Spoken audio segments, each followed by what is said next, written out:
All right. Chris is here to ask all of the possible questions we could about legislation, I think. So, I guess I'll just say what the agenda was planning to be is just to go over the document that is our report for the town report.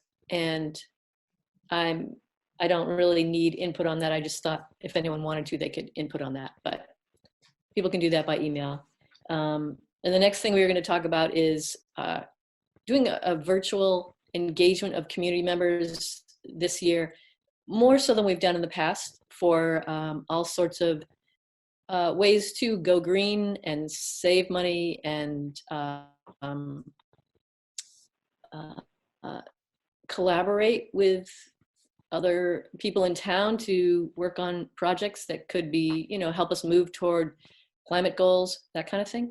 So that was going to be a big part of this meeting. And then the other was maybe collaborating with Jono, but Jono's not here, from the Conservation Commission. And then the final thing was the legislative updates from Chris or John or Richard, whoever was going to be here to talk about that stuff. So excuse me. we just start with legislative updates? Sally, could I interrupt just a second? Yeah. I did email to you an agenda item, TCI. Yes, Do we still that'd be great.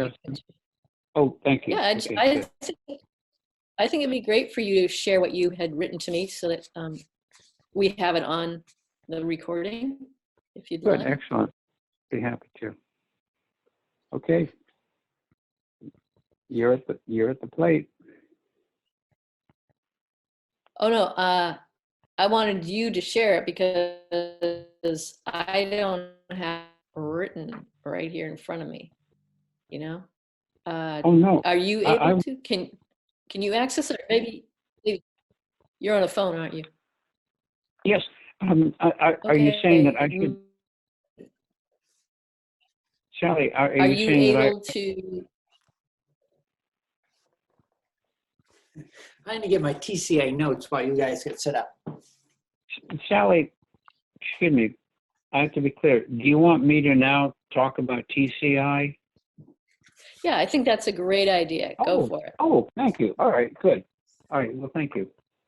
Well, as we all know, Bristol Energy Committee has invested considerable time in helping to push along this Transportation and Climate Initiative, which is hosted by Georgetown University and includes 12 Northeast governors.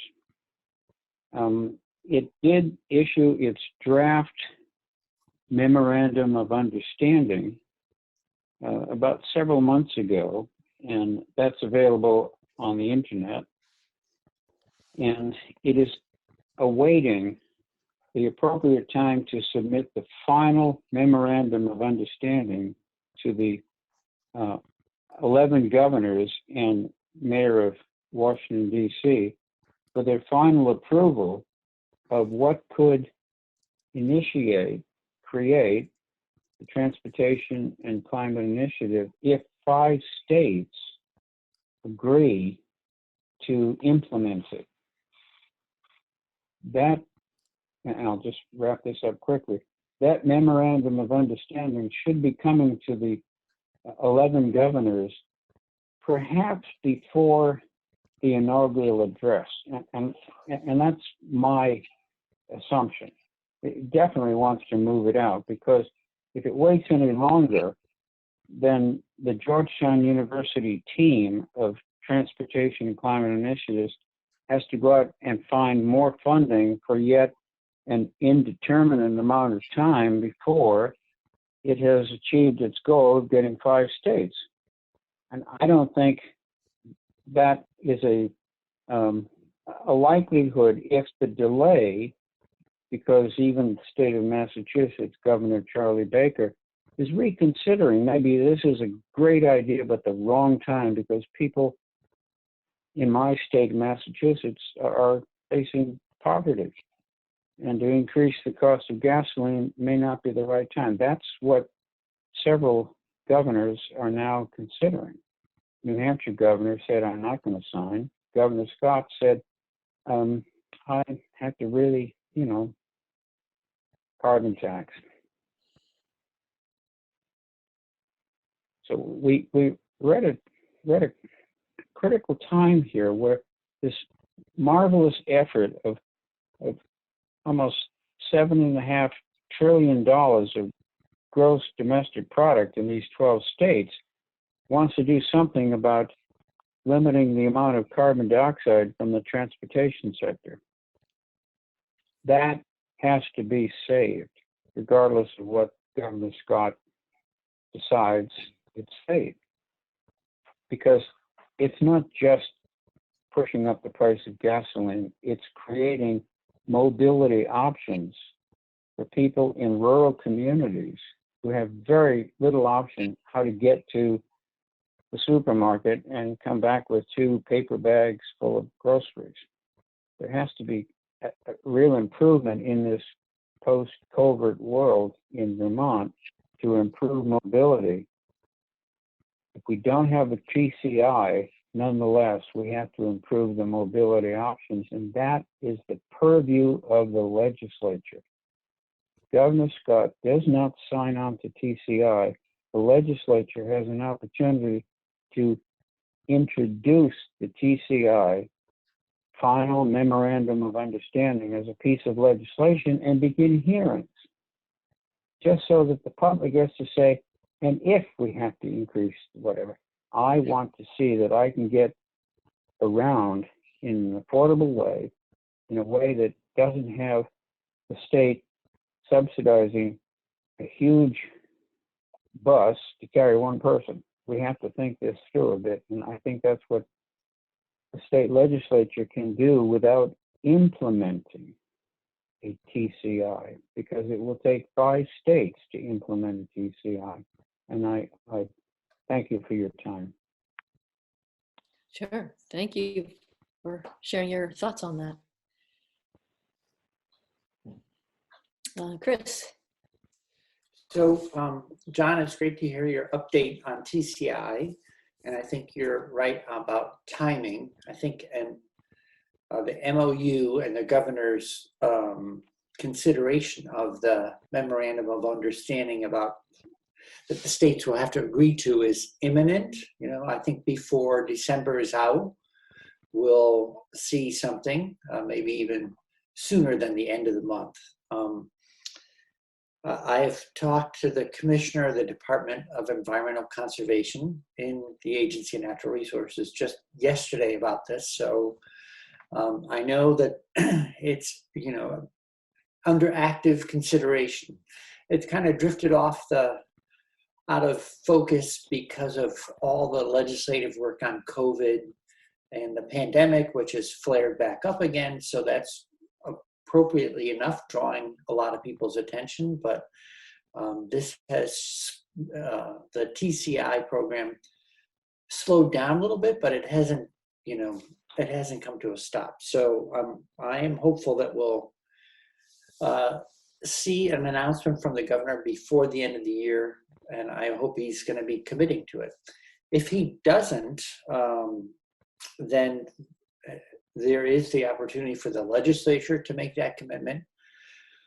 And there's also the opportunity even to have it considered by the newly formed Climate Council that's part of the Global Warming Solutions Act. So there are quite a few paths forward. I hope that the governor chooses to lead on this one, and we'll see what happens. And if he does, great. If he does not, then I think the legislature and others in the state will be interested in digging into the details of the agreement. I mean, it is a contract, so although I'm generally supportive of the concept and everything I've learned so far, it's just prudent that all of us need to read that contract before we would ever sign it.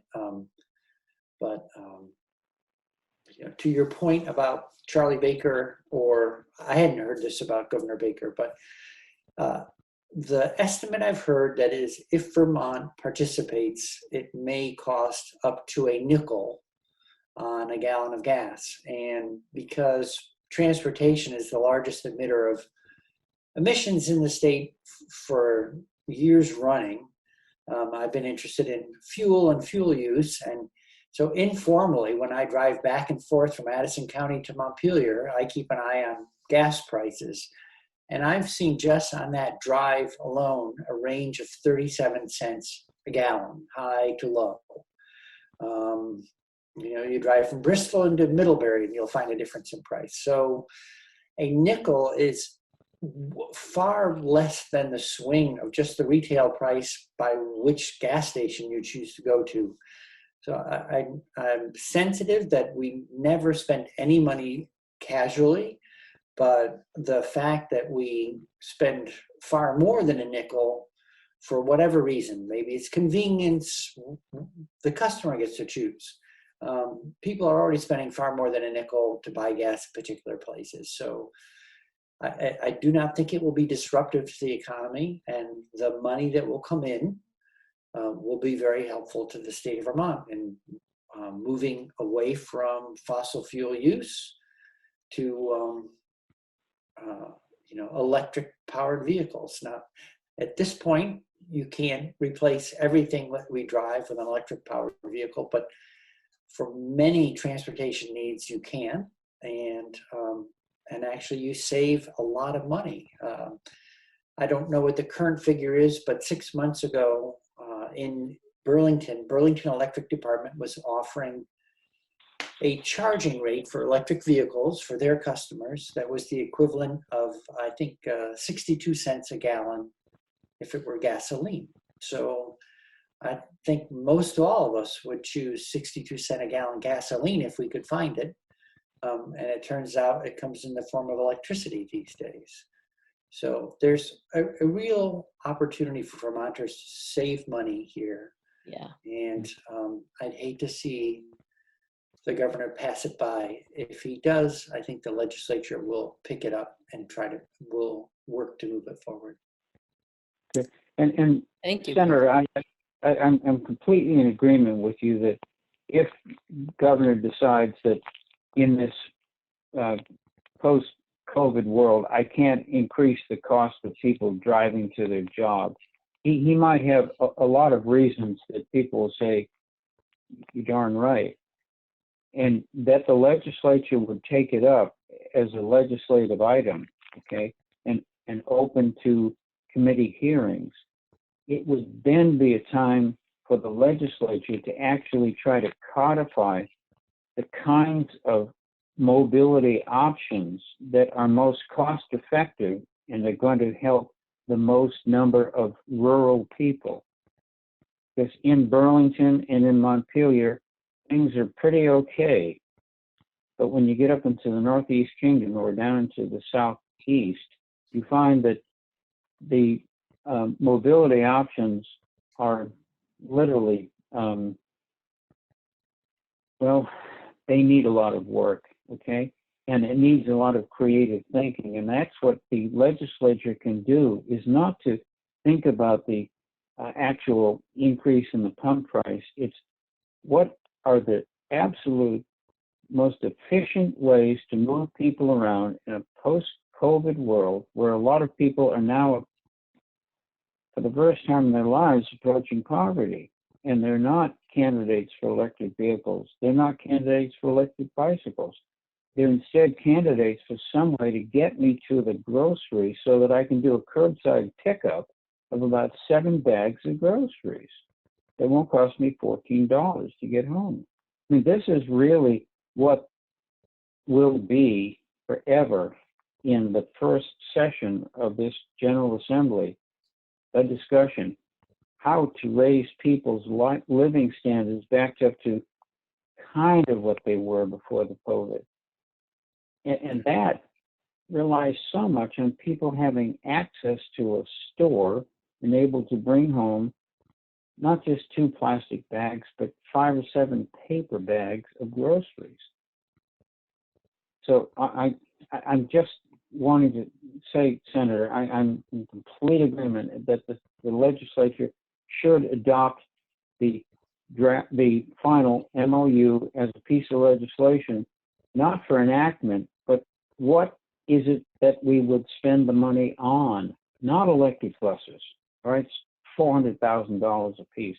No, something a lot more sensible so that people who are in really absolute surviving on Social Security, having to get to the store and back, and relying upon federal government to provide the money to buy the groceries. These are the things that the legislature can come up with in the next first session of General Assembly, so that when the Climate Council says, yes, we are going to take up the TCI and we're going to make these recommendations to the executive branch, the legislative branch will already have said, and these are the recommendations that you should make to the executive branch. We've already done the work. Now we're ready to go. You see, you haven't lost any time. Well, thanks for adding that. Because so many people react to anything related to transportation around discussions about their vehicle and their driving. That's where, that's what I addressed, but you're absolutely right. There are plenty of people who have a need for public transportation, and that is one of the, it's not our strong suit in the state of Vermont in terms of, can you catch a bus to go where you need to go, shopping or otherwise. Right. And Senator, that is what the discussion will be for the next year is, okay, I am at the bottom of the ladder now, and I have to survive. Now you, state government, have to help me survive this. It's with us for 2 more years. I'm looking at the numbers, 86 new cases in Vermont today. We're a mask-wearing state, and our numbers are going straight up. Right, we're mostly a mask-wearing state. Welcome. I'm seeing people objecting to folks not wearing masks within short distance of where I live. So I think we're seeing good participation, but not perfect participation. And I don't know the degree to which the mask wearing, et cetera, is the challenge, but we know the answer. Everything, well, my understanding is based on what I've learned from the CDC and Vermont Department of Public Health. That is, the basics still are the most important thing to do. So wear a mask, distance, wash your hands, don't go to indoor gatherings. And that's through the next year, the next 2021. By this time, December of 2021, we'll be saying we have to keep wearing masks. Well, yeah, who knows? I know that we're going off energy, but the last quick thing I'll say is from what I've heard, no one knows whether or not those who have received the coronavirus vaccine will still be able to transmit the virus. And Amen. So it may well be we have an increasing percentage of people vaccinated, but for longer than we ever would have guessed, we'll still need to wear masks. Excellent. Excellent. When Dr. Fauci says, take off your mask, I'll take off my mask. Yeah. Well, welcome, Richard. Yeah, thank you. Hi, Chris. Hi, Sally. And hi, John, I hear. Yep. Hello, Richard. Hi. We just had a little conversation about TCI, and you'll be able to hear it on the recording. Sure, I'll go back. I wanted to ask Chris a question, and I'm trying to think what it was. Oh, Could I'm sorry. I was just on with Vermont Interfaith Power and Light board, and one of the questions that came up was what's out there concerning the Climate Council and the fact that apparently the administration is really stonewalling right now.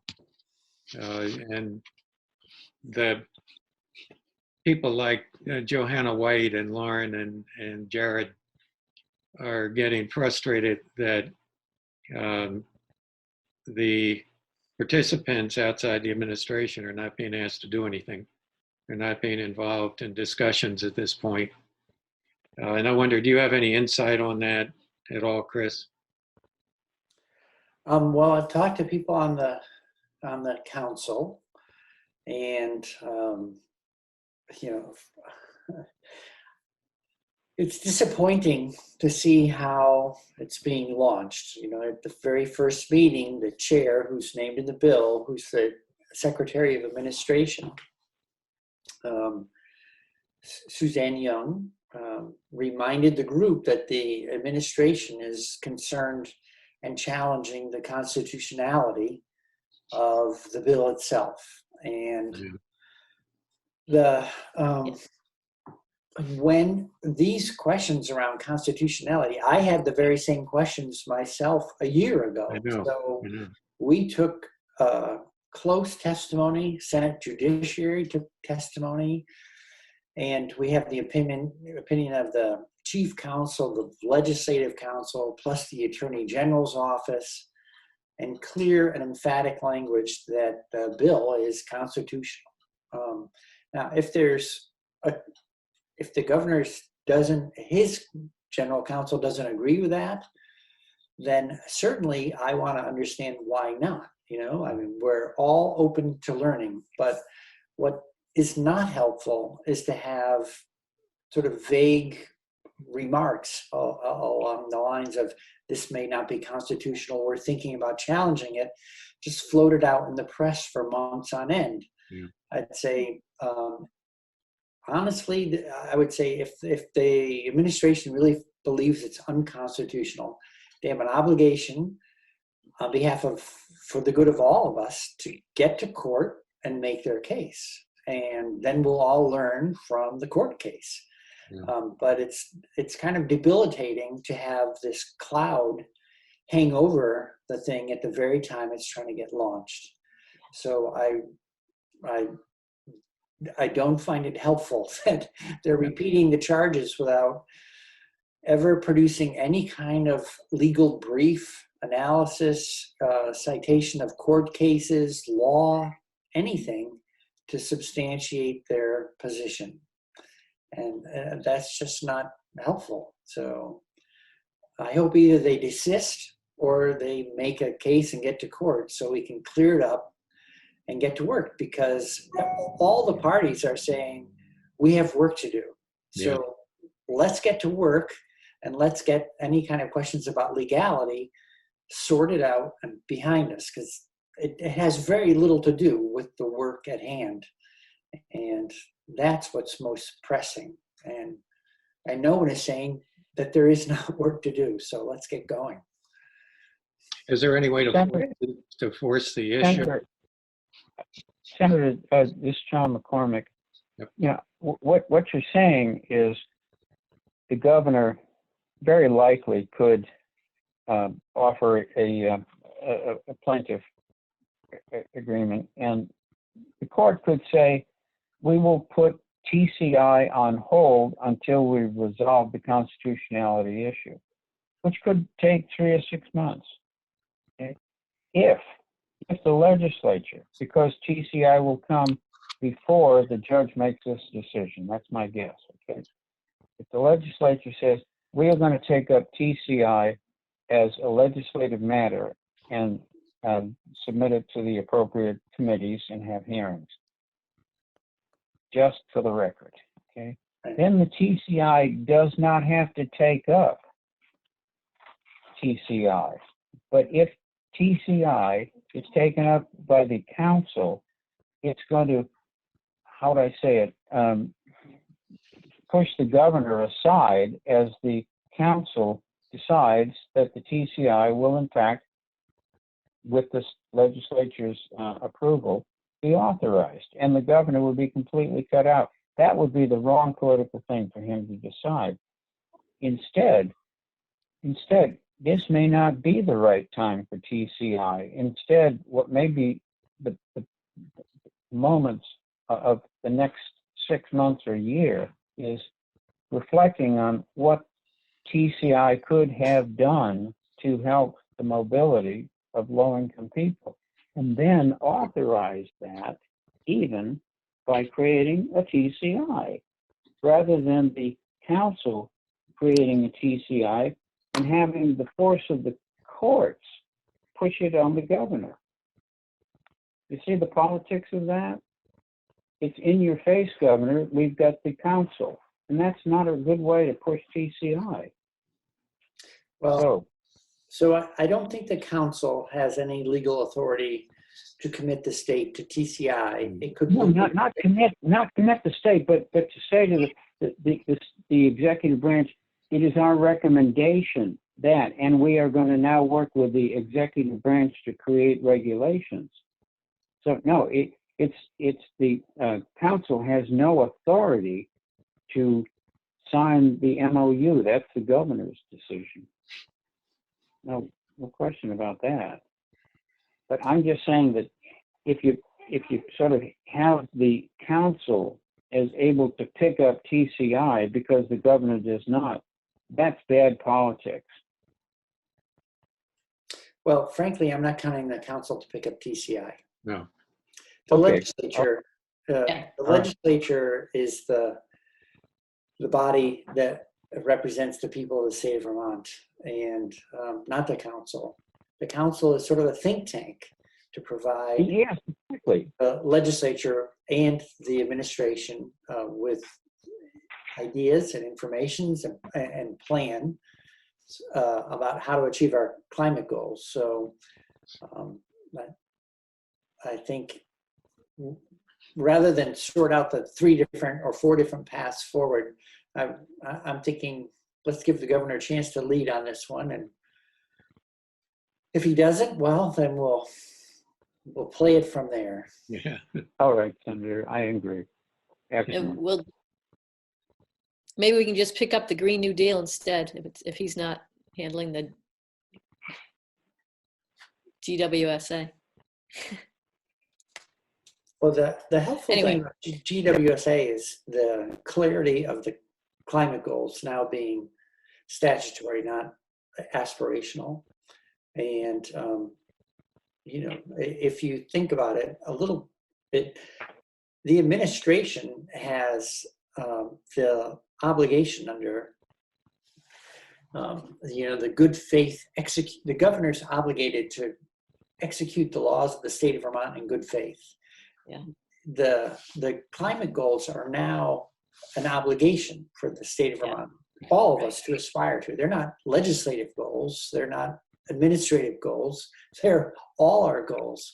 And the administration is the executive branch. So they may well regard TCI as a useful opportunity for them to help start meeting the climate, you know, the emission goals that are in global warming, the Global Warming Solutions Act. So, you know, some people are thinking they will be hostile to TCI, and who knows what they'll do. But there's really the other side of the coin is they might see it as a good opportunity to find a tool that they can use to help start making more progress towards those statutory goals. Yeah. Sounds good. Yes. And if the judge preempts that with an injunction, then that moots that conversation. Okay, you lost me there. Well, if the governor senses that the Climate Council is actually going to take a look at TCI because it's the hottest letter on anybody's desk. Okay, so TCI gets to look at it. The governor might say, "I've got to do a constitutionality challenge." So then the state legislature, is put to the side, as is the council, because the judge might say, serious issues here, before people waste a lot of time doing meetings and things. I'm going to have an injunction on the council until we resolve the constitutionality of the act. That would be a very smart thing for any judge to say.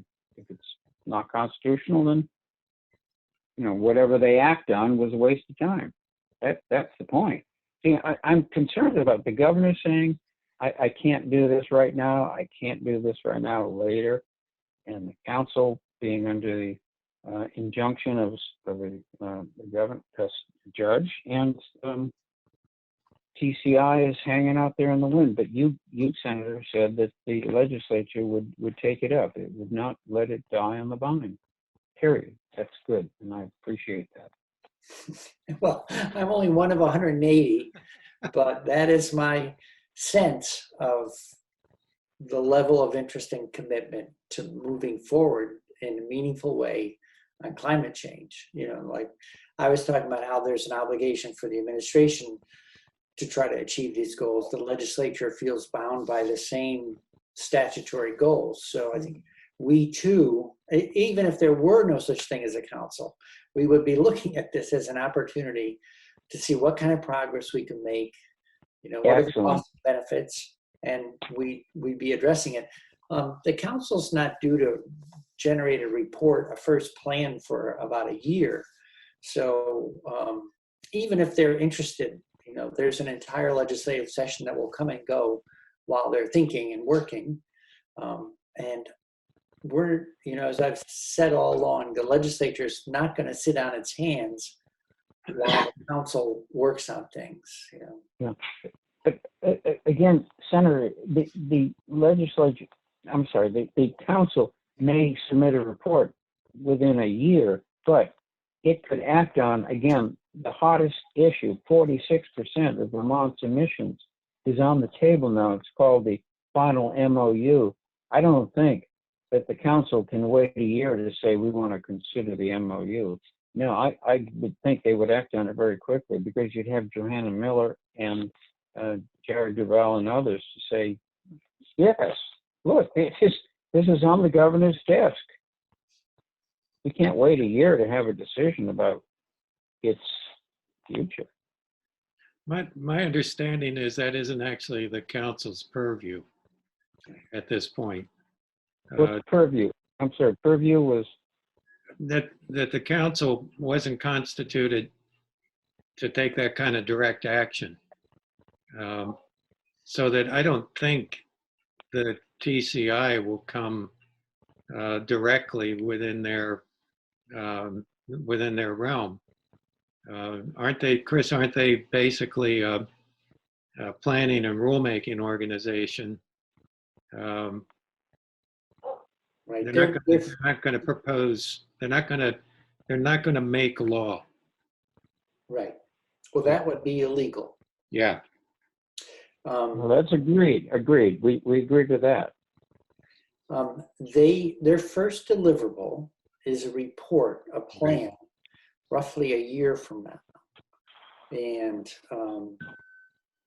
so they really don't have an ability to, I don't know if I just got a message that I was signed out, but am I still with you here? Yes. I still see you. Okay. Their first deliverables report, and they are not constituted to make recommendations to the legislature or the governor prior to that report or outside of that report. So I think I don't really see an impasse or some sort of hotspot coming up with the council and TCI. But who knows what? A fair point.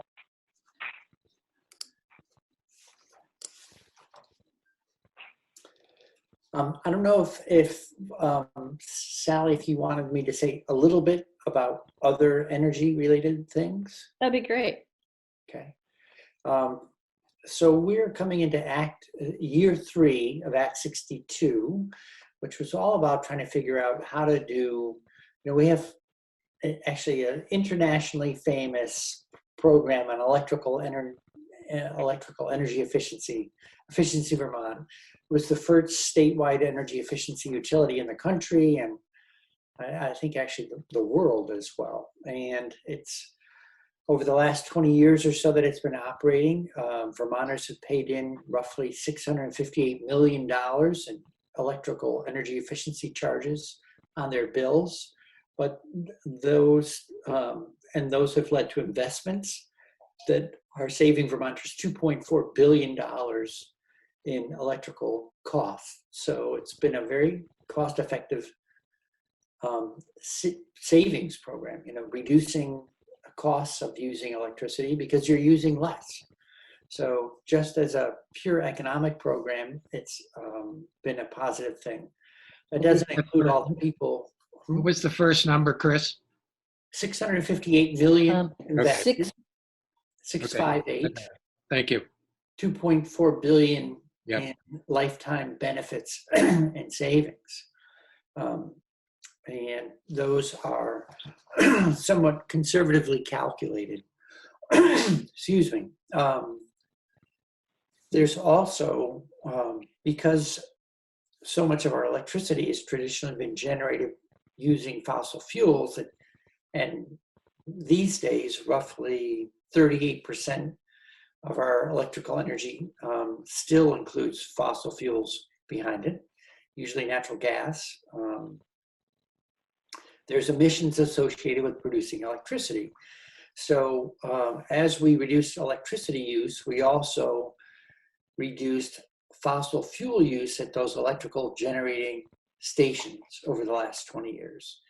And it's not it's a significant contribution to emission reductions. It's as though we took 249,000 cars off the road for 10 years.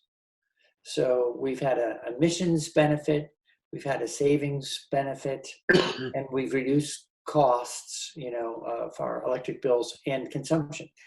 So it's like, okay, well, great. We really are, we're doing really well on managing electricity and emissions, but we haven't brought any kind of program like that to the two main sources of emissions, and that is thermal, so basically for the most part heating our homes and businesses, and the other one, transportation, where we still mostly burn fossil fuels to get around or move goods around. And so I'm introducing Act 62 has been running a pilot and two pilots really to help us figure out how to run an energy efficiency program for heating and for transportation. And so but we haven't had a permanent legal framework to do such a thing. It's only been a kind of an experiment. And so the shorthand for it is to create an all fuels energy efficiency program. So we'll cover not just electricity, but also heating fuels and transportation fuels. And so that's one bill I'll be introducing. That's kind of the regulatory framework for doing all the ways we use energy. And then the second thing is, okay, in the thermal side of things, we know we could be doing a lot better in weatherizing homes. The goal of the weatherization for all bill, that's what I generally call it, is that we would aim to do 120,000 more homes in the next 10 years. We've done roughly 30,000 homes in the last, I don't know when we started, 15 years. It's a huge acceleration in pace, so yeah. The other name for this is weatherization at scale, something that really is almost like an order of magnitude greater than our current program. And folks have heard about weatherization as the low-hanging fruit in the energy world, right? Like You can, they're very reliable savings for people when you weatherize a home, because year after year after year, you save money. And the question is helping people make it affordable to do the work up front. You need the money up front to get the work done, and then the savings play out. It becomes permanent affordability. It's like a pay raise for life or something like that, you know. So those are the two big bills I'm working on related to energy for this session. And one you said one was Act 62, or they're both under Act 62? Well, so Act 62 has been the way that we have been running those pilots. Okay. That have let us dip our toe Okay, in right. the water on doing more on thermal and transportation. Yeah. So then these two bills that you just talked about are, backing that up.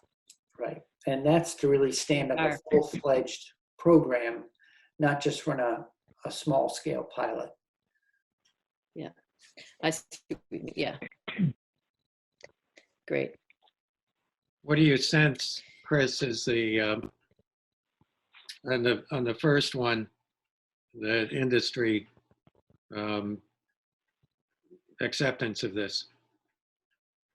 On the weatherization, the all fuels program? The all fuels. I think everyone knows the writing is on the wall for moving away from fossil fuels, whether you're just in industry and sort of begrudgingly leaving that behind because you can see the world evolving around, changing around you, or if you're environmentally driven and you feel like we have to leave those fuels behind because of the damage they're causing. Either way, I think people realize the landscape is changing and changing pretty quickly. The amount of, I'm forgetting which form of renewable energy, it might have been wind or wind alone that came, I don't know if it's wind alone or wind and solar, but in the last year or so, we added more renewable energy to our energy supply in the United States than we did fossil fuel-based energy. So we're crossing over, the transition's underway, and there'll be early adopters and late adopters, but I think people know the transition's happening. So from my point of view, it's not to have a them versus us landscape, but to say, how do we make it a winning transition for everybody? Yeah, exactly. Training Right. And getting more people in the workforce and all that. Right. I mean, no one ever bought home heating fuel because they loved oil. They bought home heating fuel to stay warm. Yeah. So at heart, the businesses that deliver it are really in the warmth and comfort business. Mm. If there's another way for them to help customers get that, and they already have the customer base, we can help provide training and information to help them transition to providing warmth and comfort in a new way to their existing customers. And some fuel dealers are evolving that way already. Yeah. I think here in town, that's a good message. Right. That's smart. All right. I mean, I think here in town, Jackman's of Bristol, they're not selling fuel anymore. They're selling equipment and service to help you stay warm. And I think my understanding is they're as happy to provide you with a heat pump as they are with a oil boiler.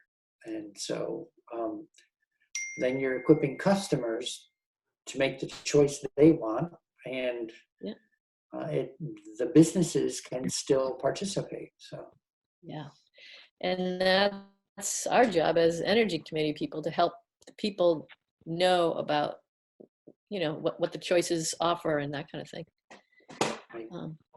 Also, even Vermont Gas has put on a big show about becoming, moving in that direction. They've really upped their efficiency program and all that stuff. So they're right. Well, my main partner since the summer in developing the weatherization at scale program is the new CEO of Vermont Gas, Neil Lunderville, who I've known for 12 years or something like that. Wow. So, there's a very mainstream fossil fuel energy provider, and they're seeing that times are changing and they want to change with them. They want to stay in business, stay relevant, and they have a huge customer base. So that's a very valuable thing for all of us, that they already have trusted relationships with a lot of people. So they can be a huge help to the transformation as they provide different services and products, just like everyone else. Mm-hmm. That's great. Chris, do you have any idea about what's going on with the solar incentives and that kind of thing? I mean, pretty much some incentives are changing, they're reducing so that it's harder for people to get onto solar. And it's a lot to do with the grid, right? Trying to upgrade the grid. I mean, so that like Green Mountain Power will feel okay about more solar coming on. How do you think that's going, or what do you think is going to help? I think we have more to learn about how to do this well.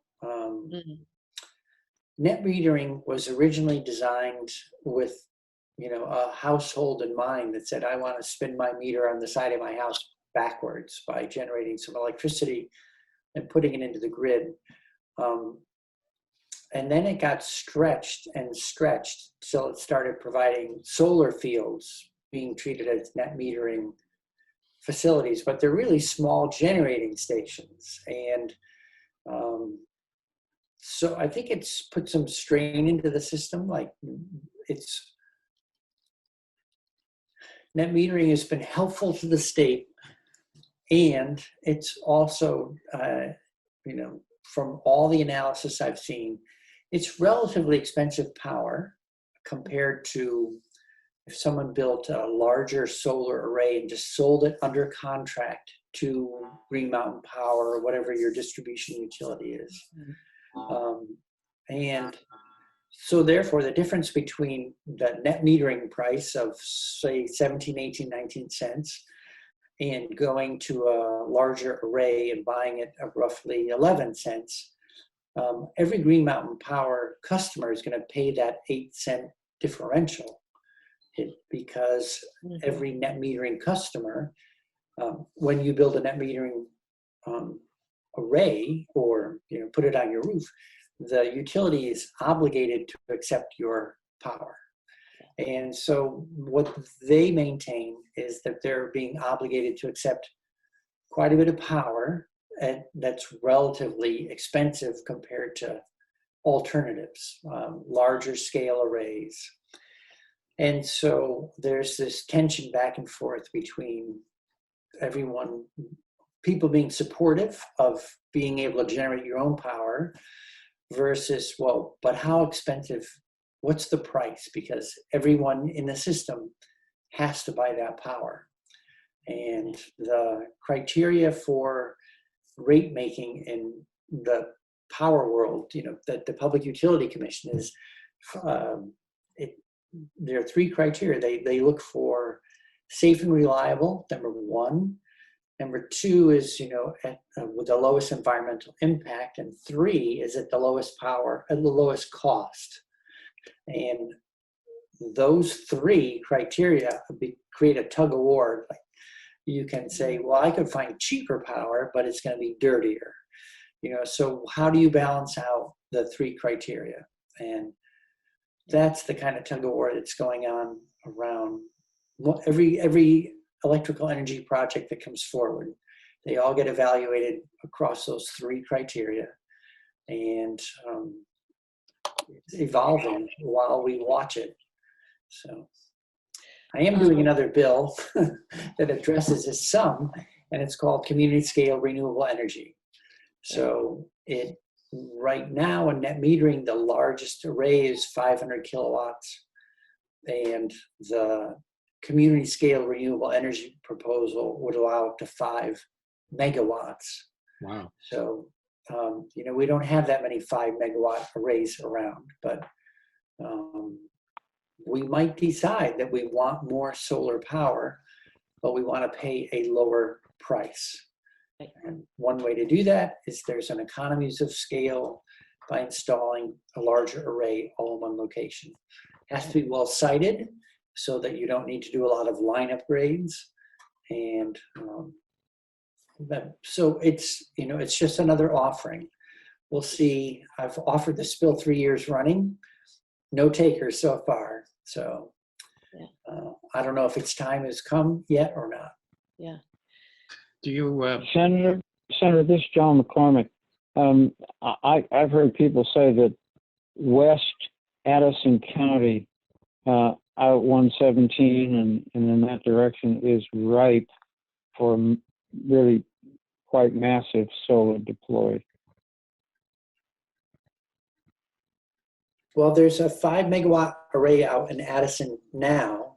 And so one of the challenges is when it is running at full throttle, feeding back. I understand. Yes, I understand what you're going to say. Yes. That's Right. like When it's generating full capacity back into the grid, it flows into the Virgin's substation, and it occupies about 37% of the capacity of that substation to accept power. So it's starting to, that's part of why on maps for additional solar development, it's red over in that part because we're getting to the point where if we want to generate more renewable energy, and you know how it comes in surges because the sun comes and the sun goes, we're going to have to start doing more line and subsystem upgrades. And we might conclude that's a good investment. I don't know. This is our engineering questions, but that's the kind of analysis that's going on as we start to fill in the map with enough solar that the system can't handle anymore without upgrades. Yeah. Thank you. That's excellent. Excellent answer. Thank you. And I think that's what's kind of holding ours up, right, Richard? The one in Bristol is just Green Mountain Power deciding whether it's going to be okay for the grid. supposedly they were going to issue their system capacity study on Monday. Mm-hmm. And I don't know if that's been done yet or not. I have to talk to Ben Marks about it. That's for the one here in town on Yeah. the old dump? Yeah, Ben was optimistic when I talked to him a month or so ago. And he said Green Mountain Power had indicated that they were going to finalize their system impact study by Monday the 14th. So we'll see how that comes out. And then he felt they were in good shape to move ahead with the regulatory process. Good.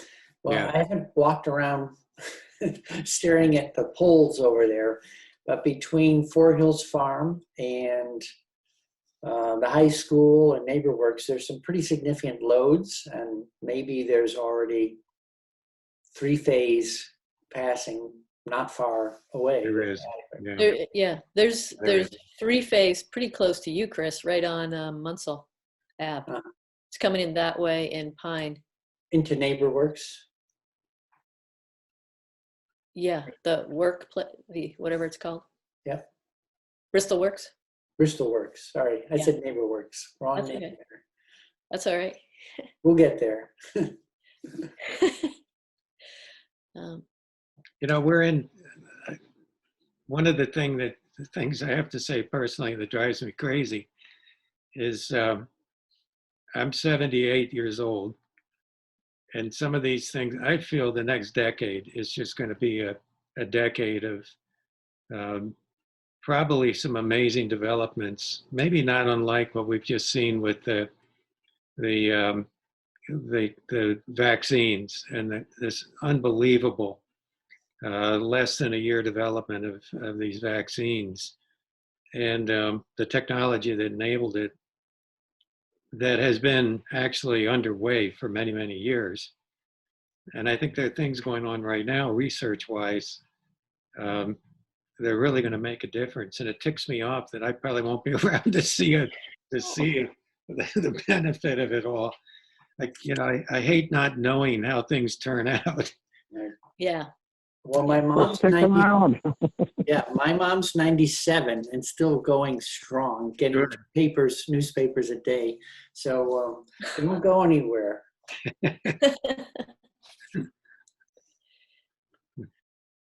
Well, I think one of the things that we have is that we enjoyed probably a childhood of a lot of nature and all that. And, it's different for kids these days. They're on phones. They're not playing or running around catching frogs like we were probably, So be happy for what we have had, because we've had a pretty amazing go of it here on the planet. My grandson goes to the Shrewsbury Mountain School in Shrewsbury. That is an Cool. absolutely unbelievable school. A K through, I think, maybe they're down to 7 now. 2 grades in a classroom, unbelievable education, and everything based on outdoor education. Nice. It's that So kid great. is good academics, but they are out all the time. Yeah, It's awesome. it's great. Maybe we can Speaking of enroll. that, Yeah. oh, go ahead. We'll be senior students. I missed that. What did you say? I said, maybe we can enroll. Oh, great. Yeah. Hey, So I'm happy speaking of that, tomorrow night is the facility. I just want to say that tomorrow night is the facilities meeting for what's going on at the school, what the validation things are looking like, and if anyone wants to participate and ask questions, they can do that tomorrow night on the meeting. There was a front porch forum there's a Zoom meeting, I just wanted to say that because we're talking about education. Yeah. It's 6 to 8 tomorrow night.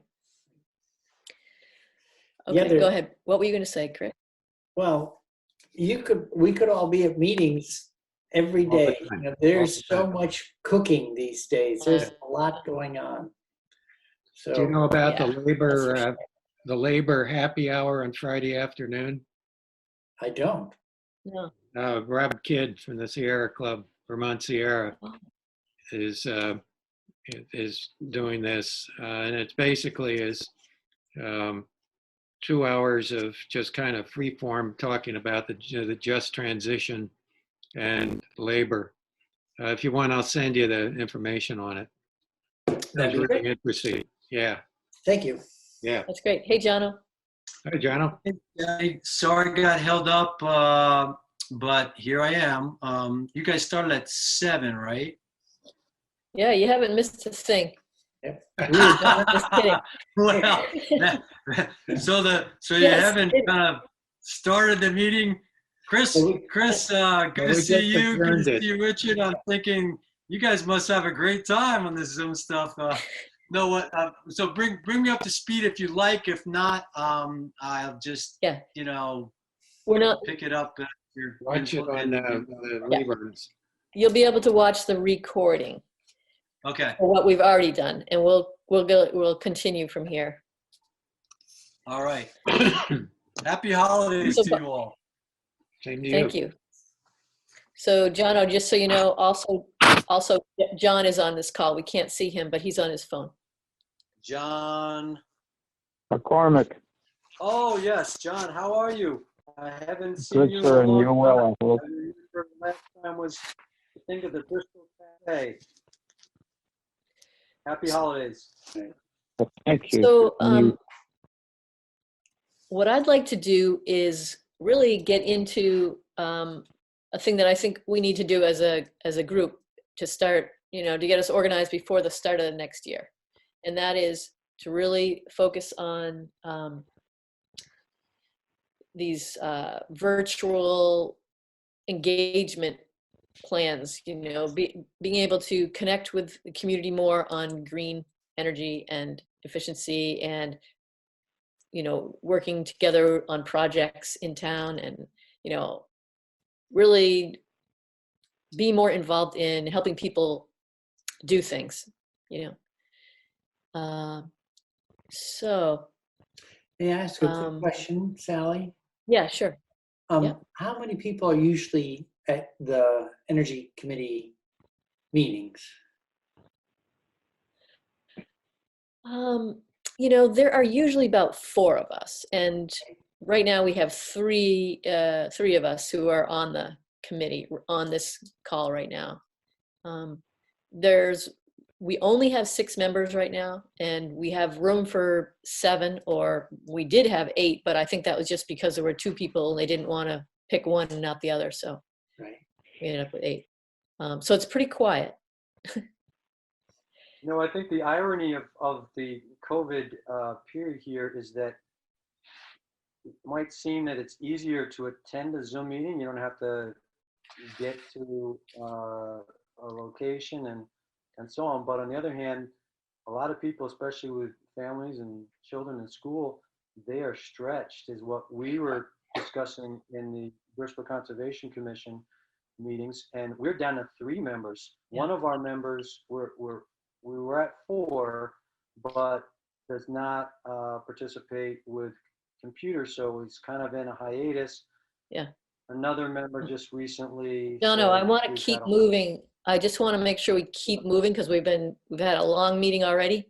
So Yeah. I think just Go ahead. getting the point that I want to ask. Chris was in the middle of asking a question. I just wanted to see where you're going. I think I'm all set on, and unless anyone had other questions about the legislature or any of the pending bills, I'm happy to answer. But Yeah. Between all fuels, weatherization, and community scale renewable, those are the major energy bills that are going to be on the table. Because of the pandemic, we don't know to what degree we'll have capacity to move. Responding to the pandemic and all the stresses it's placing on Vermonters is our job number 1. Unemployment, education, broadband, there's a healthcare, there's a long list of things that are really like emergencies or close to emergencies. But then once we have done what we can on those things, we're going to also do other bills. So I don't know if the things I've been talking about, we will get to pass any of them this session because of the pandemic. We may just get to plant the seed and get started, and then have to wait till the following year to finish. No one really knows how this is going to work out. It's kind of an experiment. Well, it would be great to know how we can help with that. Yes. That's what we need to know. It's like, how can we, when should we talk about it? When should we bring it up? How should we do that? Yeah. So that we're spreading the word more, so that people just get on board.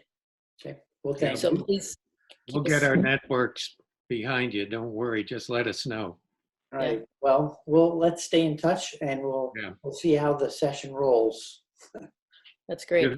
You have our gratitude, Chris. Yeah, For really. the work you're doing. Great work. Yeah. These bills sound really good that you're working on. I love it. You have my gratitude for putting me in the right place at the right time to work on these issues. And we're all grateful. Right. Yeah. Great. Excellent. Well, May I offer something here? yeah. I had thought, first of all, remarkable conversation with the chairman of the Senate Energy Committee, and something that, frankly, all the energy committees in the state should have access to, and with just a click of a mouse, that they could be listening to our neighbor, Senator Bray, listing the legislative agenda. So I think that's something that's of real value to all energy committees in the state. And, another conversation with you, Sally, could possibly make that happen. Because we've got the email addresses of all the energy committees in the state. John, are you saying that we would use this recording here that we're just making? Or are you saying have another time where Chris speaks this and then we give it to all the other energy committees? I think what the other agenda item was bringing speakers in to talk about this and that. That happened tonight. It's the legislative agenda of the next session of the General Assembly regarding energy and renewable energy. So we've already had our first presentation. Okay, great. Great. Do we agree on that? Yeah, I think so. I think it would be, and I think Chris might, want to decide what he wanted to do since it was his and your discussion, but it's now public. It's public information because it's already broadcast. It's only that people wouldn't know that it's available on the internet. So I think Senator Bray has done a remarkable service for anyone who's interested in energy future in Vermont. Now know what the legislative agenda might be and how they can be involved. And that's where the Bristol Energy Committee, with our neighbor, chairman of the Senate Energy Committee, could actually help steer people towards focus on the several things that Senator Bray identified. I think that is a great idea. And I even think that Sean at Neat TV and Mary could work on editing to make it something too, Oh, that's marvelous. Let's have another discussion about that then. I think that's perfect. I'm feeling a little worried for any viewer that it was sort of a long discursive discussion. Yeah. And if someone said, I agree.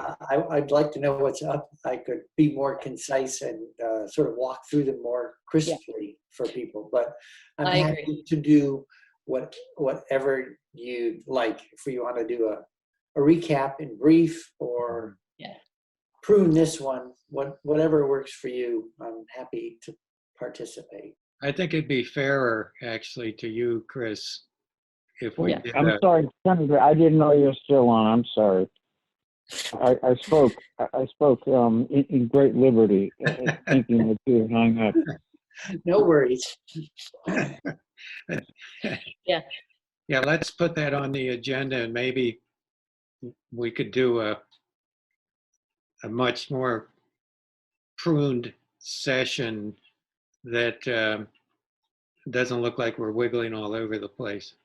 I agree. That's what we need to do. Yeah. That's a great idea. This has been just a really nice conversation. Yeah. Yeah, I agree. As much as I would just feel self-conscious that someone had to listen to a lot of chat in order to hear what was going on. Yeah, I agree. But I've loved the visit, so. Yeah. Great. We need a bar in Bristol where we could get together after COVID and have a round table suds night or something. We'll ask Dr. Fauci when we can meet. Yeah. So, how do you feel about moving on from here? We're ready to roll? You lead. Okay, so I'd like to move into talking about how we can, as a committee, pick some things that we want to work on as projects, and then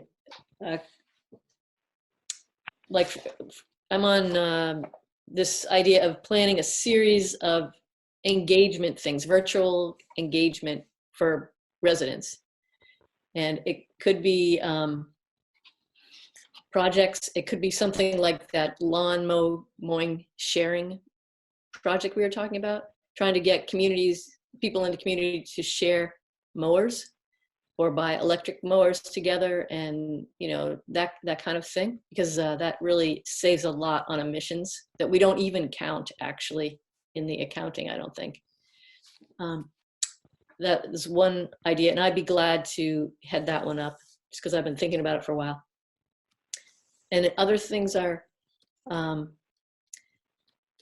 either just inspiring films or videos or things like that that will help people move toward greener things and make choices that help them feel like they're helping with climate goals. So somehow finding good content to share, maybe on Front Porch Forum or on the Facebook page or the web page. I'm just throwing these out, and then we can go into some depth on some of these or do some brainstorming. But it's just something we've been talking about for a while, and I finally want to let's just nail it down. The other is guest speakers, trying to think of who we'd like to bring in, and we don't have to figure it out now, but kind of tune into what type of things do we want to share with the community, or does someone want to just take that on and go research it and think about what would be good for our community to help us come together and do more greening up and coming together and doing things efficiently. Sally, I'd be willing to work on that. Yeah. If people want to channel ideas as they occur. Because I'm kind of doing that. I'm working on some of those things for Vermont Interfaith Power and Light as well. So I'm kind of on that wavelength. Great. So do you mean specifically guest speakers, or? I was thinking of guest speakers, yeah. Yeah, great. That would be great, Richard. Thank you. Okay. Has anyone talked to the community at large yet, or been allowed to legally, about the solar array that would be built on the landfill? We did have an information meeting back when was that, Sally? Back in the summer. Yeah. Open to the community. We haven't been able to give people any information about what it would cost or any of that. The financials aren't ready. We're waiting till permitting is done and that kind of thing. But that will be definitely a great way to do some engagement, and it'll be great to have that project going. I think that will help people think about things more, because there's this exciting project right here in town. Yeah. Is that what you're thinking? Yes. Or what? I have a pie in the sky idea for you to put on your list. Maybe it's not practicable for a while, but when I'm out doing a campaigning on the side of the road kind of things, my impression is that a huge number of vehicles that go by are pickup trucks. Yes. And they very often have one person in them. Right. And they very rarely have anything in the back of the truck. Yeah. And I know that there are people with trucks that feel like, well, some of it's just a style and a choice. But some people feel like, well, once in a while they need a truck. Yes. And I've always wondered about a pool where someone could say, I could have a smaller, more fuel efficient or even electric vehicle if I had access to a truck and it wasn't, borrowing it from my brother all the time. And I've wondered if there's the legal and financial capacity to have a pool that includes a truck. Or, because a lot of people have a truck for very occasional use. Yeah. And I think that's a really great idea right there. And it could be, we could get really creative. I think if someone wanted to get really creative about how that could happen. And we could talk about it now if we wanted. You know, some of the ideas could be one person who owns a truck and doesn't use it much puts it out on front porch forum and says, hey, I've got a truck and I'd love to use it more. I'll, you know, either lend it to you for this amount or I'll go pick up stuff for you, and, you know, and you can pay that person and get more of that kind of thing happening. Or what were you thinking, Chris? What ideas do you have? You know, I was thinking a little bit as like a car share thing where you can sort of check it out. Oh yeah. I hadn't really thought of it as someone just doing trucking on behalf of neighbors to make maybe a little cash to offset their truck ownership costs. But you know, it's just kind of an experiment. It could happen in lots of different ways. But the sense I've had is that many people have a truck that only use the truck capacity rarely. And it's because they feel like, well, I couldn't be without a truck because twice a year I go to the lumber yard, you know, something like that. So. That's why I keep my 2009 Grand Caravan. I rarely drive it, but when I have to go to the transfer station, it's not going to fit in the Prius. Yeah. It's sort of like the blue bicycles in Burlington in a way. Yeah, that's cool. I think it's a great idea. And I think that would be one that, you know, a couple people just get into talking about, or even put a thing on front porch forum to start a conversation and see who has ideas. And then we make that happen in Bristol, and just, you know, one of us really helps keep it going, keep that conversation going until it actually comes to fruition. Yeah, we get a reasonably old but serviceable pickup truck, and we really paint it up. Yes, that's it. And everyone wants to drive it. I like that.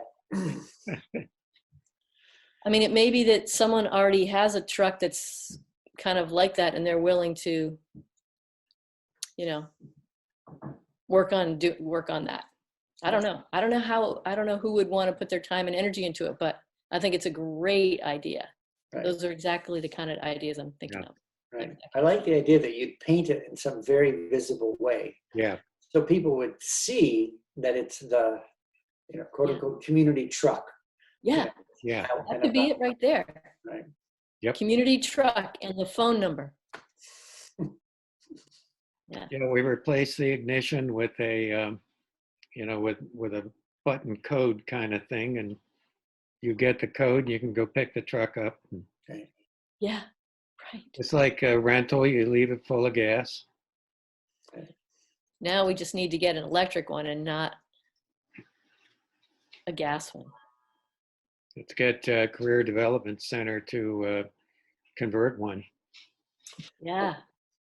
But, you know, so now that we're brainstorming a little bit, I didn't really mean to take us down this road. I just wanted to mention it. But Hannaford Career Center, you know, they work on trucks and stuff. Oh, yeah. As part of training new mechanics.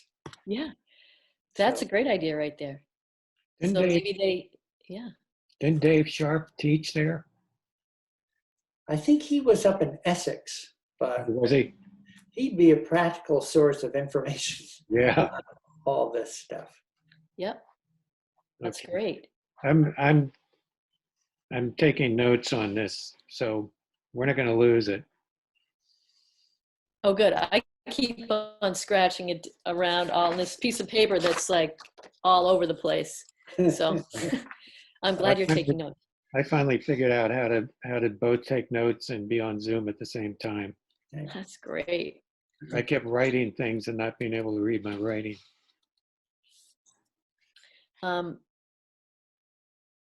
Another thing is something to do with gardening, because a lot less travel happens if you're getting your food in your backyard.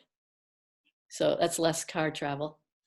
What happened to the farmers market group that seemed to be forming for a while? Is that okay, that died out. That was Uh, really nice when it was going in the yeah, park. it was great. And there were some things that kind of broke it up, like newcomers and old guard, and it started splitting into two different markets, and then that wasn't really, neither was being supported enough, so it kind of faded. And then there was another effort, and that was, yeah, some people wanted more of a craft market, others wanted a food truck hangout after work, others wanted farm goods, but not enough were coming together to really make it happen.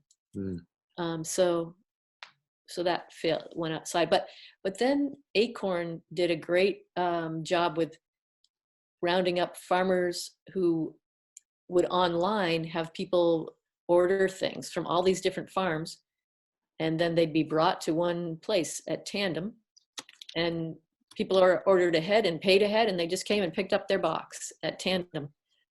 Is that when they were set up in the alley between them and the bank? So that was another kind of thing too. That was when the farmers actually showed up and they brought their stuff and people could buy as a market. And that was a once a month market. That was fun. It was a little high end, so it wasn't catering to all of the town, which even the other farmers market didn't cater to everyone. I mean, that's an energy saver if Yeah. people from the town.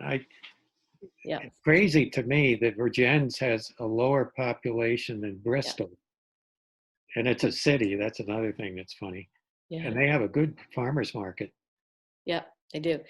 There was a very, very dedicated couple of people poured their time into that to make that happen. It takes some serious time and energy to make that happen. And yeah. Another, I mean, very small thing, but still getting more people thinking about this kind of sharing is, I was just talking to someone today about the Lincoln take it or leave it food stand they have right near the center of town. There's a sweet little tiny farm stand that someone built and even has refrigeration in it. Wow. And it says take it or leave it. And so people take food and they leave food, and it just does itself, So it's just a sharing of food for free. And we thought about having that over by the horse ring over on Liberty Street. It's across from the community garden, so some community garden people could just put some food they wanted, and anyone else could come by and drop off food, and other people would come by and pick it up. Again, it's just another way to, walk around town and do your shopping without getting in a car and going somewhere. That's small time. It's not big, but it's still, any of these ideas are helpful. Well, I know that, I also see in Front Porch Forum, people will say, I have too many tomatoes now, I'm going to put them out front or whatever, or apples or whatever. And so while I'm out, walking the dogs, generally I go, oh, well, there's, on this block, you see something one week, and on the next block, you see something in the other. So it might be helpful to people to know that if they have extra food, there's a place where it won't go to waste, because everyone knows that's the place to check in. Yeah. The other nice thing about what the spot you're mentioning is there's a safe way to pull over. You can park at the horse ring. Yeah. Off the street. Yep. Yes, that's a great spot. We need to find a steward to make sure that, really out of date stuff was removed. Definitely. Yep. Like Yeah, that. we'd have to have a group of people. It could be some of the people who are at the community garden, and a few of others of us in town who might want to do that. Even the hub, I started gardens over there this year, and kids want to grow food that is just available for community members to come and get. So if we find more students who are interested, maybe they'd be interested in doing part of that too, refilling the other place or Folks, I'm getting a family call. My dog is out there in the woods and I've got to go get him. So I'm going to say I have to leave and wish you all the best this holiday. And Thank a you, marvelous John. discussion. And Sally, thank you. This is a marvelous meeting. One of the better we've had. Thank you. Yeah, you're welcome, John. Thanks Have a for good being here holiday, and being a John. big part of it. Happy holidays, Sean. Good to hear from you. Good night. Joy, Night. happy holidays. Gotta go find my dog. Good luck. So, Jono, I know that some of your thoughts with the, working with the Conservation Commission might overlap with some of the stuff we're talking about. I'm not sure, but let's see. I don't know if we should shift gears or should we pin down some of the things we said so that we have accountability and then move on? Maybe see who wants to take stewardship of what, and bring back maybe some more concrete ideas at the January meeting. Okay. I don't know what. Yeah, I think maybe what we've done so far, why don't a couple of us take some responsibility for them so that we're working on them this month? Yeah. And then, is that what you said? Yeah. Okay, great. Just different words. Okay, great. So you're going to do the lawnmower? Yep. Green? Okay. And I could also, let's see. Well, I guess I won't do the gardens yet because there's not really, people aren't going to want to talk about that quite yet. I could put the solar field engagement, and we're talking about Chris Bray reports and guest speakers together in a package and kind of work with them. Okay, that is really great. And I'm happy to be involved in the solar engagement too. We'll cross over for sure. But just in terms of organizing. And in fact, yeah. And since there's only two of us on the call now from the committee, maybe you and I can touch base with each other sometimes just to, keep cheerleading ourselves on. Okay. Yeah. Sounds good. Great. Let me know when you need a motivational email. I'll just send you an encouraging note like, great work, keep it up. That's great. That works.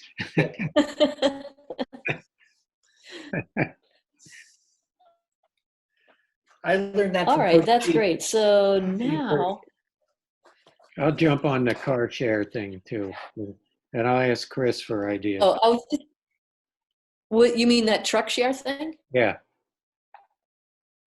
Yeah, that's great. Or do you want that? Either way, I'd be glad to do it. You've got a lot on your plate. We'll talk. We can all. Okay, that'll be part of our little pile together. Hey, speaking of piles, I parked today at Shaw's, and when I got out of my car, there was a pile of horse shit in the next parking space, and I'm wondering. I mean, a pile. I'm just wondering if anybody knows. It was like 10 horses parked there. Wow. I mean, that could be good garden stuff. What a waste. It is a waste. Excuse me. It just, when you said, never mind. A pile, yeah. Mm-hmm. Wow, interesting. All right. The farmer's market and take it or leave it free food stand, we had to find a champion for that maybe. Yeah. Yeah. Because that has possibilities. Yeah, definitely. Maybe I'll talk to some garden people about that, and I think it'd be also really fun for maybe some carpenter-like people and some students to be part of building a little structure or something Yeah, together, you know, have it be an educational project. might be after the pandemic, but Right. or Yeah. everybody could build one panel and then, you know, and bring it. Right. It would be a real variety pack, Mhm. Jack. All right. So this is a great conversation. I'm so glad we're going to move forward on some projects.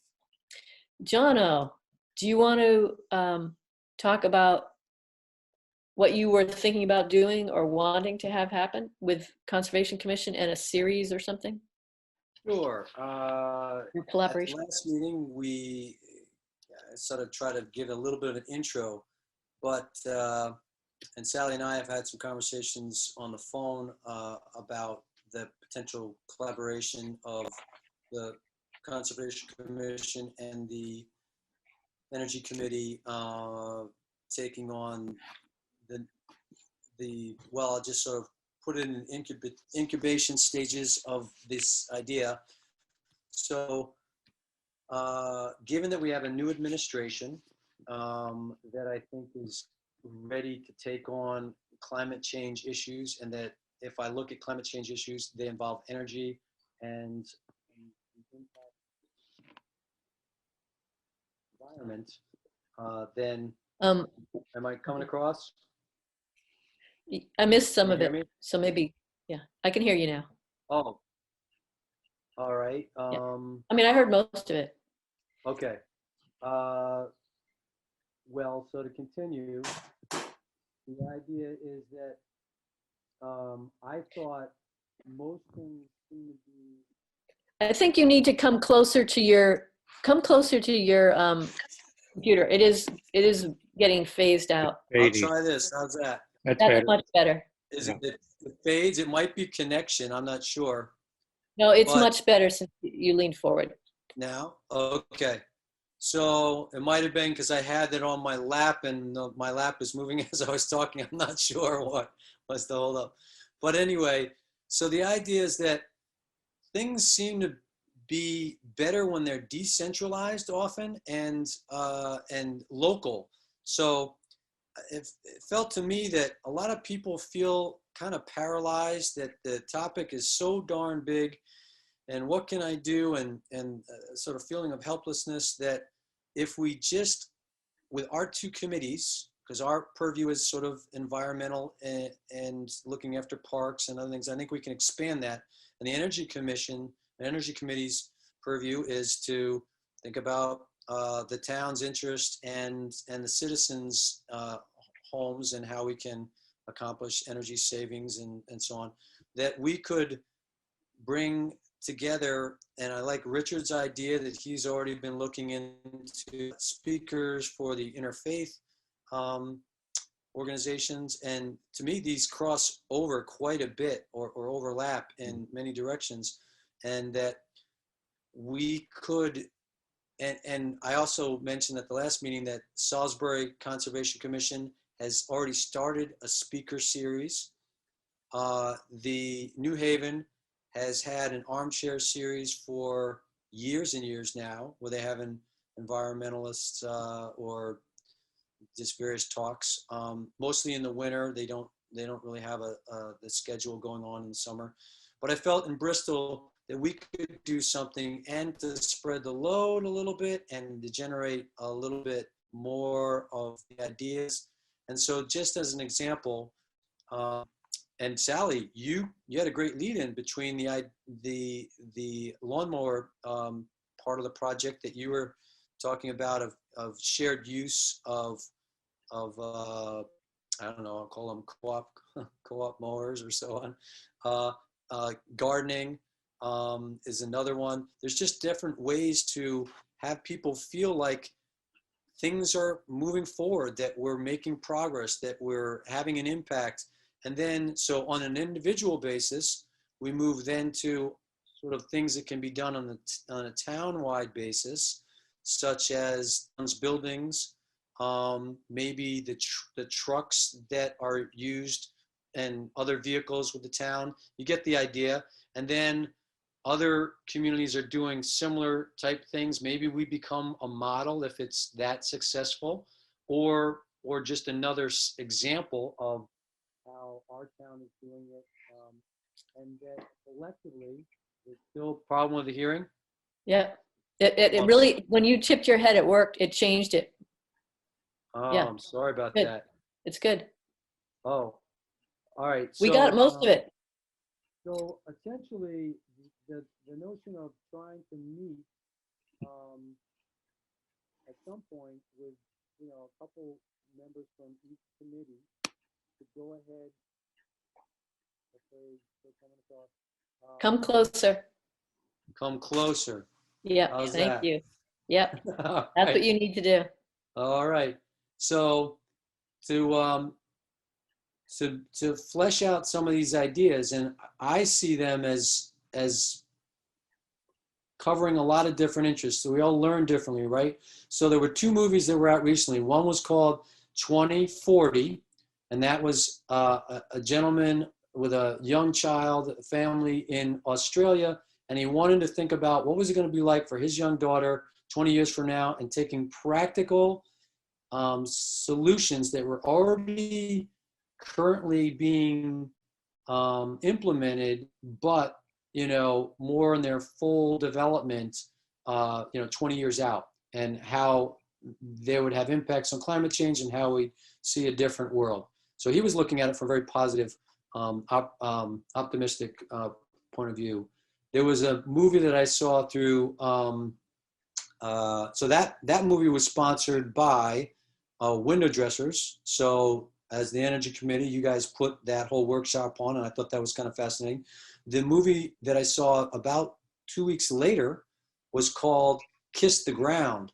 So that was right up the alley of the Conservation Commission, because it was about how you can take soil and sequester carbon and do many, many other things with farming practices that will help hopefully draw down quite a bit of carbon into the soil. So that aspect of, and there's many others out there that we could have as part of the series. We could have speakers, whether it's through Zoom and a screen, even after COVID, if it's not as reasonable to bring people in because it's costly and so on.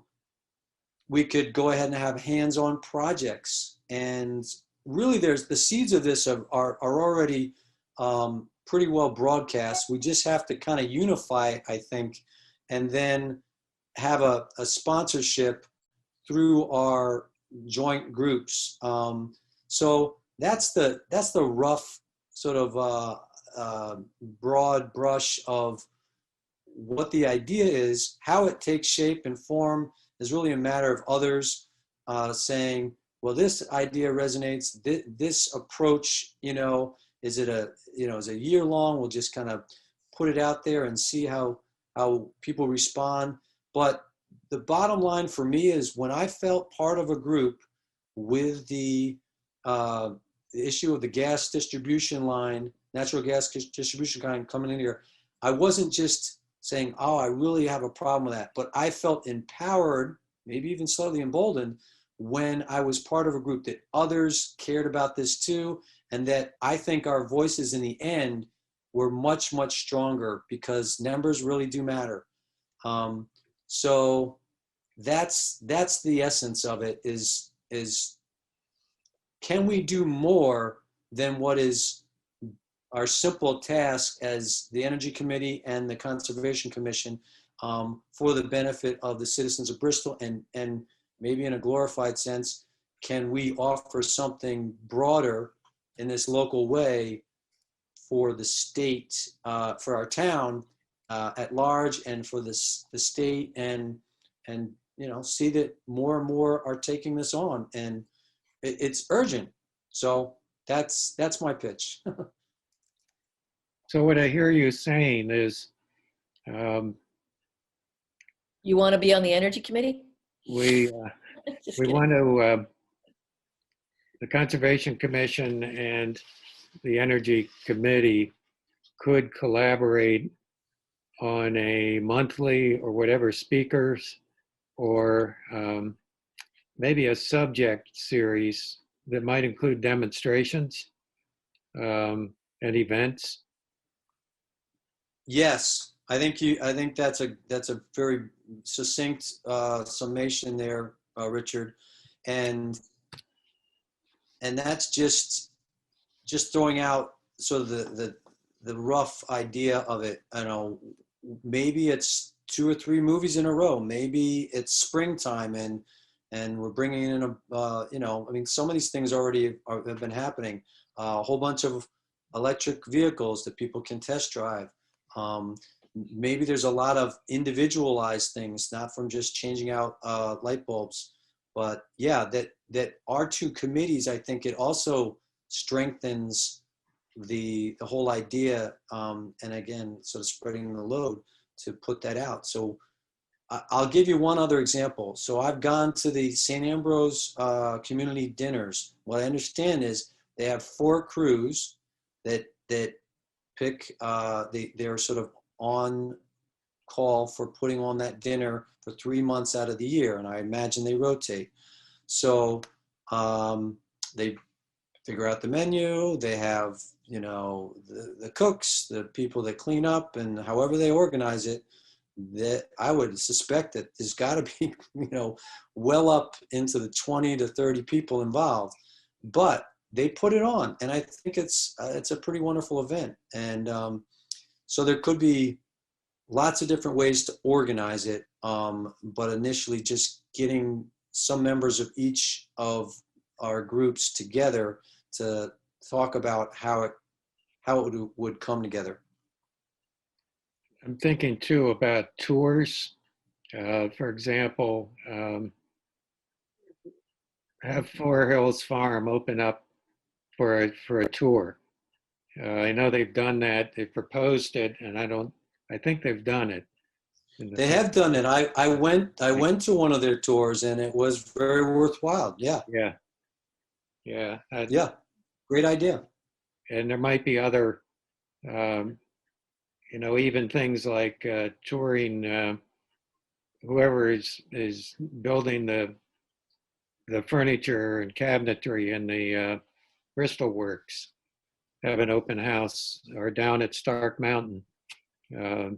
A chance maybe on a Saturday for people to get a look at what's going on locally. How would, yeah, I mean, what is the goal? What are people learning? Is it just bringing people together? I mean, I'm just thinking of conservation and. The goal is that we have an urgent, some people would say it's a crisis. Right. So it's climate action is our goal, right? Yes. Okay. All people, my impression is a lot of people feel and so our role would be to say there is quite a bit of information out there, and to make it accessible through movies, through hands-on opportunities, through speakers, and once you're part of something that's bigger, in terms of a group of people that are doing things, you start to share ideas. God, there's just so many ways. I don't want to take up too much time to accomplish it. But the goal, to answer your question, the goal is to have people feel that they want to get involved and take action. Yeah. I see and to stimulate that. I see a value too. Farmers are, I'm putting on my Edison County River Watch collaborative hat. Great. We've been working with farmers who, particularly the older generation farmers, are suspicious of water quality people. But there's a younger generation that really is trying to do the right thing and is investing a great deal in proper farming practices. And we've been meeting with them, and we're planning when we can get, we're planning it for this spring, of tour of one of the local farms so they could showcase what they are doing to educate people about sustainability and the impact that proper farming can have on carbon sequester and so on. Yeah. What I'm seeing really is a clearinghouse. A lot of us are doing, a lot of our organizations are doing these things, but we're doing them in silos. Yeah. And I wonder, Jonna, you talked about New Haven, and what was it, Weybridge? Salisbury. Salisbury. There's all kinds of stuff going on. We need to communicate with each other and have some kind of a way to alert our people about these things. That could be part of it. Yeah. I agree with you because we don't want to That's true. have duplication or redundancy. And when I was involved with some different events through the Middlebury Area Land Trust, through coaching and so on, I always thought that clearinghouse might be the Chamber of Commerce for many reasons, for scheduling and so on and so on. But so we can potentially meet, maybe 2 members might be interested in meeting from your group. I think I would imagine there's another member, although we are down to 3 now, so it might just be me initially. But I don't think that this rollout happens anytime soon. So quite a bit of planning, and I also think we can beg, borrow, and steal. There are some of these speakers through the Conservation Commission are now recorded. We could go back over to Al Carnatz and say, hey, Al, is there a list that is handy from people that have given talks over the years? And then, as you say, Richard, there must be a way that we can be that clearinghouse to some degree, and then invite others to communicate with us, so we are networking. And it's really, that's what it comes down to. And once you get critical mass, this is someone I learned in coaching. If you can create that critical mass, in 60, 70%, other people really start to get on board. If you're working with a 30 to 40%, it's hard to move off of that spot. So, it takes leadership. It takes inspiration. I could go into other examples that have been studies where people kind of look over there and like, hey, what's going on? And, and then they're going to want to get involved. So that's, I think, the role that we might provide is getting more and more people stimulated and activated. You got to be careful about that stimulation stuff. Yeah. Well, I put it in another way.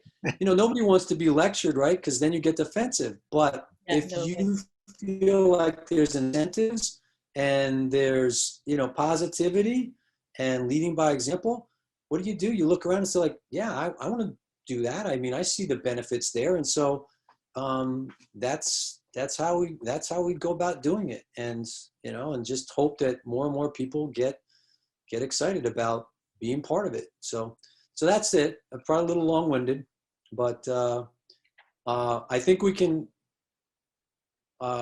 choose if you want to bring it forward to your group, that do they want to do, take a role, and I can bring it back to our group and say, yeah, we've talked about it twice now with my attending your meetings, and how do we want to go forward? But at some point, I just felt like the power of combining our 2 groups would be very effective.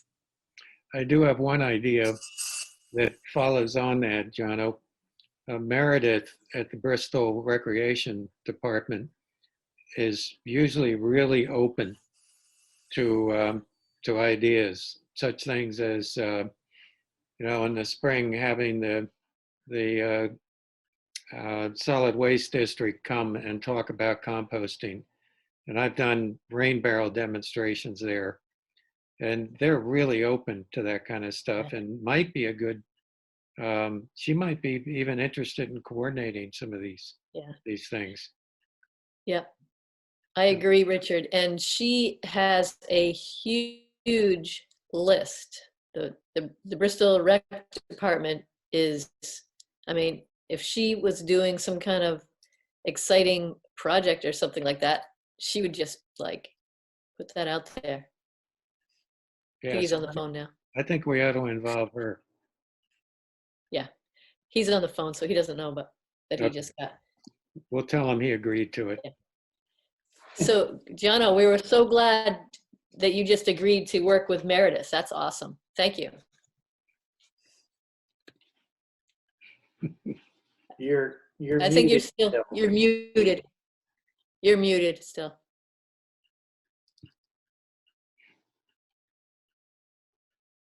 So I was saying that Alex, I can't remember his last name, but he works in concert with, in the capacity through the rec park. He is taking over along with another person to oversee the Emerald Ash Borer Committee. I am a liaison for the Conservation Commission, and he is a live wire. So, so I think now I lived in New Haven. New Haven's a wonderful community, but I really feel very fortunate to be a Bristolite now, and maybe it's just the time and place, but the people that we have in this community, I think are really very community oriented, very forward thinking, very collaborative, and I want to lend some of what I have to offer in those areas where we can see some real productive strides. Great. Fabulous. Let's do it. All I right. think it's a good note to end on, pretty much. Yeah. What do you guys think? Well, it's been a pleasure to join you this evening. It's been a pleasure having you. Great to have you. Yeah. Great to see you, Chris. Good to see you too, Jono. And Thanks. I'll stand by for advice about when to return to make some sort of briefer, more orderly presentation of the next legislative session. Happy to do that if and when you want to do that. Yeah, we will. We will want to do that. That sounds great, Chris. Yeah. Really appreciate it. Great. I think that's terrific. I moved here from New York State, and I lived in a small town, a village, and for 26 years. And I know more people in Bristol in 8 years than I knew there in 26 years. And I have more contact with my legislators here. It's unbelievable what we have in Vermont, just in terms of the relationships with our legislative people. It's terrific, and I'm really grateful. I appreciate it because when I first moved to New York State, I forget who was being elected. I went to the Erie County Democratic Party headquarters and said, I'd like to work. And they said, well, who are you? I'm your constituent. Right. Yeah. I'm a volunteer. You should be delighted. Yeah. Right. I'd like to echo what Richard's saying, and a sort of a phrase comes to mind. I think there are minds at work in Bristol. There's a lot of minds out there that really aren't engaged, and I think minds at work, those are the people I like to really be around. It's energizing. So we have something special, and we can make it bigger, and I think, accomplish quite a bit. So working together. Yeah. So Jono, are you a fan of the musical Hamilton? I Because there's a just great saw song it. about Minds at My Work. mom and sister saw it live, I guess, back in a couple of years ago, but I saw it recently on Disney, and it was just fabulous. That's Completely spellbound. Right. There's a song early on in it where the Schuyler sisters come into the city, and and they said, well, "What are you here for?" She said, "I'm looking for a mind at work." So that's when you say that, it reminds me of the music. Oh, yeah. wow. That's great. Yeah, I'd love to see that. I read the book before the musical actually came out, and the bits I've seen of the musical just sound wonderful. Yeah. I haven't seen it either yet, and I really want to see it. I gotta get on it. Yeah. It's on. All right. Someone was visiting and played it for us on. It's on Disney Plus or something. Yes, Disney. Yep. So. Wow. And it's sometimes a musical that's turned into so it's a filmed. I think there's a live audience there. I'm not. Yeah, sure. it's a performance that was filmed in the original cast, I'm pretty sure. Yeah. That's right. And sometimes those things are. I don't know what it's like to be there in the theater seeing it. I'm sure it's more exciting still, but even the film version is pretty great. Yeah. So Great. highly recommend it if you can figure out a way to get to it. Well worth it, yes. Yeah. It's too bad we don't teach history that way in the schools. Maybe Yeah, we're getting we there. can do that. There's another project. Wait, I've got to go. Right. Bring it up at the meeting tomorrow night. All right. Hey, Great to see all you right, all. let's wrap it up. Yeah, great to see you too. Okay. Thanks for being here. Thanks for putting a good meeting together, Sally. You're welcome, Jono. Thank you for the invite. You're welcome. Thanks for coming. Sure. Thanks you Enjoyed it. all. Thanks, Sally. You all. You're welcome. Thank you for being here. Good night. Good night. Good night.